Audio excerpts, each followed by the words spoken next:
So we are at the point where we're ready to pull everything together. So we have two items left on our gearbox, and that's going to be the final layout and the project portfolio. So let's take a peek at the requirements for the final layout. Now, the final layout is truly just the evolution that you've been doing on your initial layout.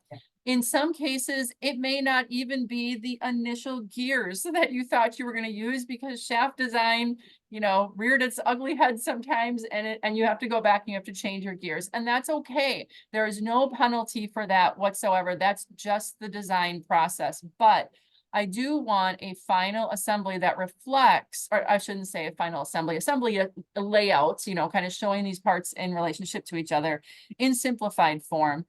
But I want to see them, everything drawn to scale for the final sizes that you ended up picking. So for instance, you're going to put your final gears on here. I want them drawn to scale and identified in that bottom left-hand corner. So you can use that very same format that we used for our initial one, and you can just, recycle that and update it. As I was going around and seeing what people were working on, I noticed many of you have been kind of putting these things in your layout form. So you're probably in really good shape and have many of these items already taken care of. Center distances, make sure that you have your center distances not only between the centers of the shafts, the input jack and the output shafts, but also horizontally center lines from the bearings to the centers of your face widths and such, okay? Just like, again, reflecting that initial layout that we did. Make sure that you also have your side view where we see the gears as their circles. It's nice to have that front and side view perspective. You're going to be putting in here your shaft diameter. So now you know the thicknesses that are going to be going through. So, so you can reflect those on that as well. Shoulders and retaining ring grooves where you're going to have them. Now, again, it doesn't have to be perfectly like laid out, but identified, like here's where they go. And then finally, your bearings. Keys, they're internal to the gears, so you don't need to show the keys in there. I'm okay with that. But really externally, what are the things that you're planning for? And again, this is layout right before we would create that detailed drawing, okay? Now, it says here, all items to scale, and you must put this on a WCTC border. Remember, I've tried to do you a favor there. The WCTC borders have like standard layers for object lines, dimension lines, center lines, all that kind of stuff. And then it has the appropriate and the correct to standard line widths that you would have for each one, meaning your object lines are going to be the thicker lines, your hidden and your center lines are going to be a little different so that they're not quite as emphasized as the object lines, as well as your dimensions and notes. Okay, it's good to have those things on their own layers, not only again because of line width, but color, and then also the ability to control those and then work with the AutoCAD the way it's intended to be used. So your layout is worth 10 points. Okay, and this should be pretty darn close to what I have here, but it's just really looking at putting the final touches on these elements. Okay. So that's going to be your layout. Then I'm going to go back one layer and we'll look at the portfolio.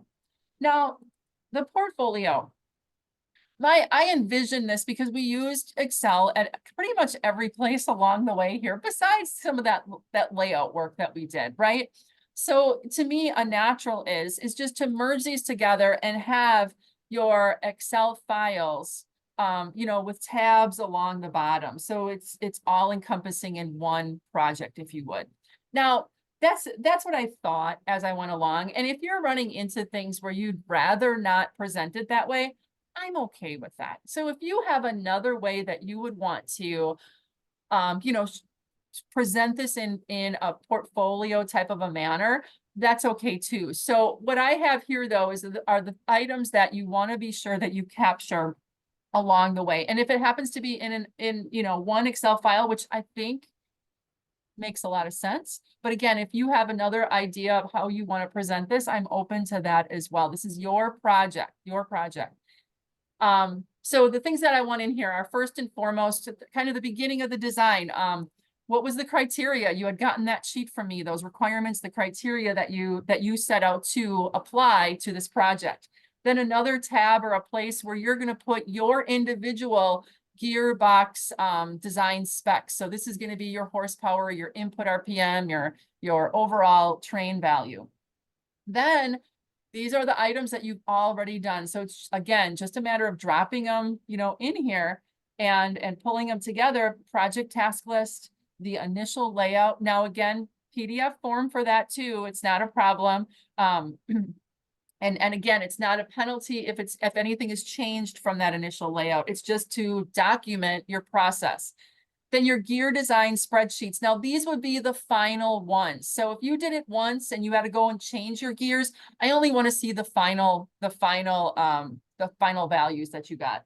Then there's the gear design, spreadsheet and summary. So that's really just going to be, what you had turned in originally for our gear design portion of this project. Same thing for the shaft design, the bearing design, and then also the key design. Okay, and all of those within the individual spreadsheets have kind of that summary built in.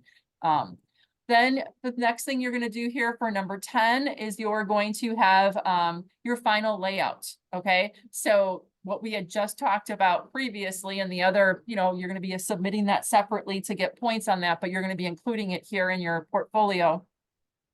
And then lastly, the list and quantity of all the purchased items, which the list should include vendor, part number, and in a detailed description. So don't just put, Fafner number, blah, blah, blah. I'd like to know this is a radial ball bearing with a, this size ID, this size OD, just enough so that it's a recognizable description to what you're assigning, for that particular vendor and part number. Same thing for, your gears. So I'm going to get Browning gears, diametral pitch diameter of, number of teeth. Okay. And then it just kind of gives you, something in your mind that kind of correlates those two. So a little bit of a description, detailed description enough that would be recognizable. And then part number and vendor there, just a list, because then you have what you'd be, looking at. Keys are not purchased items. Those are something that we would cut to size in our assembly, and we would be making, drawings for that. Same thing with shavs. That's really not a purchase part. That's going to be a manufactured part that we have. Gears, yes, we're going to be changing what we get in, but we are purchasing gear blanks. So those would be included in this final list. Okay.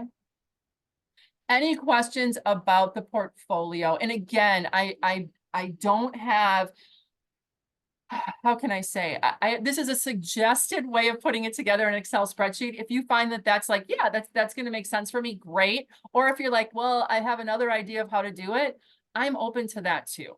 Okay, so this is the first time I'm doing it this way. I've done this very same project, as you know, further down the line. So there was different requirements for the portfolio, but the design work here seems to kind of lend itself to Excel, but again, open to other ideas. So any questions about project portfolio? This truly should be just kind of bringing the stuff together that you've already done all the way along. Okay. All right. If there aren't any questions, then you just want to be sure that you get this in. You're working on putting it together by the due date or shortly thereafter, so that you can, kind of put it behind us and button it up and get it graded. So so that's what I have for that portion of our project. So what I'm going to do is I am going to stop recording.